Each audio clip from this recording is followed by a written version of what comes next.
Hello नमस्कार दोस्तों, मैं शिवेंद्र आप सभी को स्वागत करते हैं शिवेंद्र ब्लॉग में। तो कैसे हैं दोस्तों? उम्मीद करता हूँ आप लोग बहुत अच्छे होंगे।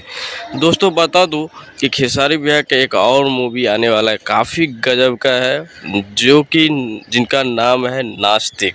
काफ़ी गजब का है और भाई लोग अपन चाहता सुपरस्टार खेसारी लाल दिखेंगे और उनके साथ में डैना खान ने काफ़ी फीमेल पार्टनर है। काफ़ी गजब का मूवी बनेगा और भाई लोग बहुत जल्द ही आप लोगों के बीच मूवी को लॉन्च किया जाएगा। तो दोस्तों बता दूं कि नाम भी हो आ ही गया और भाई लोग ऐसे ही ढेर सारा प्यार दीजिएगा। और एक बात और है दोस्तों, नींबू खरबूजा बॉइल 2 काफ़ी गजब का रील्स भी बना और काफ़ी गजब का इंस्टाग्राम पे 8 नंबर पर ट्रेंड कर रहे हैं। तो दोस्तों आप लोग समझ सकते हैं, अदर प्लेटफॉर्म पर मतलब ट्रेंड कर रहे हैं, तो भाई लोग यूट्यूब पे ही ट्रेंड करेंगे।